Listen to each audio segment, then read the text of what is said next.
Amritsari paneer pakora. It's crispy, it's tasty और बरसात के मौसम में nothing could be better than this. Just look at this. और ये मैंने बनाए कैसे हैं वो अब आप मेरा वीडियो देखिए। हेलो माय डियर फ्रेंड्स, मैं हूं आपका अपना दिलजीत और आज आपके लिए आपकी एक मनपसंद स्नैक लेके आया हूं मौसम के हिसाब से, और ये है पनीर पकौड़ा। इस बार मैं जो पनीर पकौड़ा है वो एयर फ्रायर में नहीं बनाऊंगा, इस बार मैं इसे करूंगा डीप फ्राई। आप ये देख पा रहे होंगे कि मैंने इंडक्शन कुक टॉप पे ये एक पैन लिया है जिसमें मैंने तेल ऑलरेडी डाल रखा है। और पनीर पकौड़ा जो है ये मैं बनाने वाला हूँ अमृतसरी स्टाइल। मैं कहूँ कि जब मैं कॉलेज में था तो अमृतसर में नॉवल्टी चौक है एक बहुत पॉपुलर, वहाँ पे जाके हम पनीर पकौड़ा खाते थे। बहुत अच्छा था, बहुत बढ़िया। लेकिन वो ये था कि पनीर के बैटर में डिप नहीं करते, वो अदरवाइज़ बनाते हैं। मैं आज एक कोशिश कर रहा हूँ कि उसी तरह का पनीर पकौड़ा आपको बना के दिखाऊं। वैसे यहाँ रूटीन में मैं अगर बनाऊं पनीर पकौड़ा अपने घर में तो ऐसे ही बनाता हूँ, लेकिन आपके लिए आज मैं ये वीडियो लेके आया हूँ। I hope you will like it. ये पनीर पकौड़ा बनाने के लिए सबसे पहले मुझे इस पनीर को करना है मैरिनेट, वो मैं करके दिखाता हूँ अब आपको। वैसे आप देख पा रहे होंगे जो पनीर पकौड़ा हम वैसे खाते हैं वो रेक्टेंगुलर शेप में होता है जिसमें पुदीना चटनी की स्टफिंग होती है, लेकिन ये मैंने डाइस किया है, तकरीबन 1 इंच के क्यूब्स हैं ये। सो इनको मुझे मैरिनेट करना है। सबसे पहले मैं इस पे डाल रहा हूँ ये नमक, जो हमेशा ही हम स्वाद अनुसार कहते हैं। ये मैंने नमक डाल दिया है इस पे। ये 1/4 ऑफ ए टीस्पून मैं डाल रहा हूँ black pepper powder, 1/4 of A teaspoon गरम मसाला पाउडर, थोड़ी सी हल्दी, ये थोड़े से कसूरी मेथी लीव्स, ये मैंने डाल दिए हैं इस पे। इनको अब एक बार मिक्स करना है मैंने।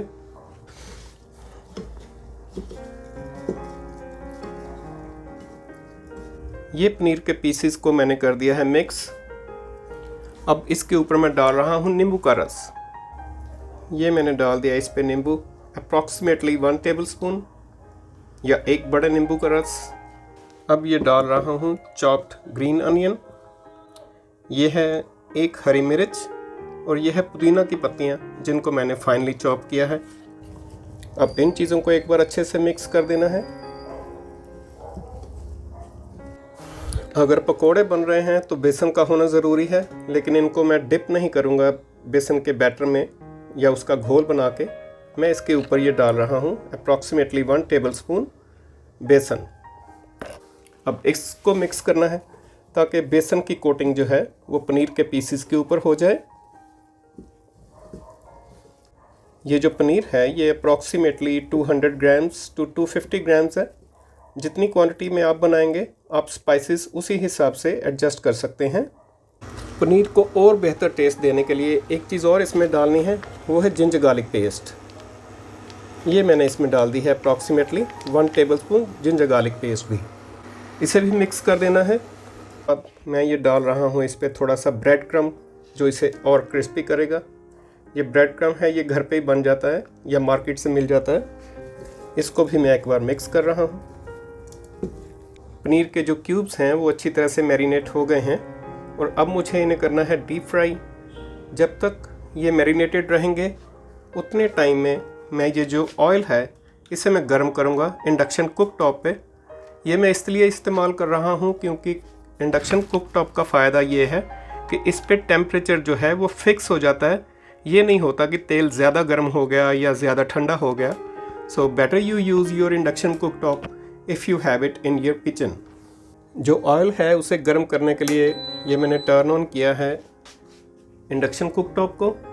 ये यहाँ से ऑन किया और मैनुअल सेटिंग में जाके इसका टेम्परेचर आया है 160 डिग्रीज़, और कह सकते हैं कि 1000 वाट पे मैं इसका टेम्परेचर थोड़ा बढ़ा रहा हूँ, 180 डिग्रीज़ कर रहा हूँ। आपने कोई भी चीज़ जो है वो अगर फ्राई करनी है तो 160 टू 180 डिग्री टेम्परेचर बहुत ही इसके लिए मुनासिब है। आप इस ही हिसाब से अगर कोई भी चीज़ इसमें फ्राई करेंगे तो ये नहीं होगा कि ज़्यादा जल गई या ठंडे में वो ज़्यादा ऑयल सोक कर गई। सो जब तक ऑयल गर्म होगा जो पनीर है वो मैरिनेटेड रहेगा, उसके बाद मैं इसे करूँगा डीप फ्राई। जो ऑयल है वो गर्म हो चुका है। अब मैरिनेटेड पनीर के पीसेस जाएंगे इस ऑयल में। Be careful when you add paneer in the oil, क्योंकि छींटे पड़ सकते हैं, so we have to be careful. ये पनीर के सभी पीसेस मैंने इस पैन में डाल दिए हैं। इन्हें फ्राई करना है अब और सर्व करना है जब ये अच्छे से फ्राई हो जाएंगे। जो पनीर के पीसेस हैं वो पूरे डिप्ड हैं इसमें, सो एक टाइम पे ही वो अच्छे से फ्राई हो जाएंगे। कोई ज़्यादा परेशानी वाली बात नहीं है, लेकिन फिर भी आप चाहें तो कीप देम स्टरिंग, ताकि प्रॉपरली जो अमृतसरी पनीर पकौड़ा है वो अच्छे से फ्राई हो जाए और आपको इसका बेहतरीन टेस्ट मिले। ज़्यादा टाइम नहीं लगेगा इनको फ्राई होने में। और जैसा मैंने कहा कि इंडक्शन कुक टॉप पे फ्राई करने का फ़ायदा ये है कि जो टेम्परेचर आपने फ़िक्स किया है, ये during the time of frying ये उतने टेम्परेचर पे ही फ्राई होंगे। This is the best thing if you use your induction cook top. अब मैं शिफ्ट हो गया हूँ लुधियाना में, लेकिन फिर भी जो अमृतसर की चीज़ें हैं ना तो वो दुनिया भूलती है ना मैं भूलता हूँ। सो ये अमृतसरी पनीर पकौड़ा भी आपको बहुत पसंद आएगा, आप ट्राई कीजिएगा ज़रूर। Keep on stirring and keep on flipping the sides of the paneer pakora to get the best taste of it. Just look at the paneer pakoras, these are ready. So ये मैं निकाल रहा हूँ बाहर प्लेट में।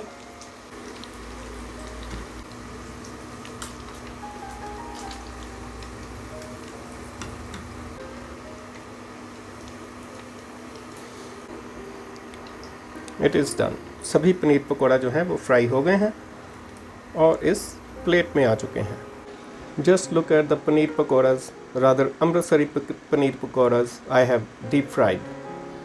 अमृतसरी पनीर पकौड़ा के पीसेस में डाल रहा हूँ इस ट्रे में सर्व करने के लिए। अमृतसरी पनीर पकौड़ा के सभी पीसेस आ गए इस ट्रे में और इसे मैं सर्व कर रहा हूँ ये विबा की स्वीट चिली सॉस के साथ। It's really very tasty, you can try it. और या आप अपनी मर्ज़ी की डिप, अपनी मर्ज़ी का सॉस यूज़ कर सकते हैं इन पकौड़ों के साथ, चाहे वो पुदीना चटनी हो या टमाटो केचप। अब इस पे मैं स्प्रिंकल कर रहा हूँ ये थोड़ी सी कसूरी मेथी। And to make it look good, ये आ गए इस पे coriander leaves. It is done from my side. I hope you will like my video and will give it a try. जब आप इसे ट्राई करें तो अपना फीडबैक ज़रूर दीजिएगा। It's precious to me. Thank you very very much. Thank you.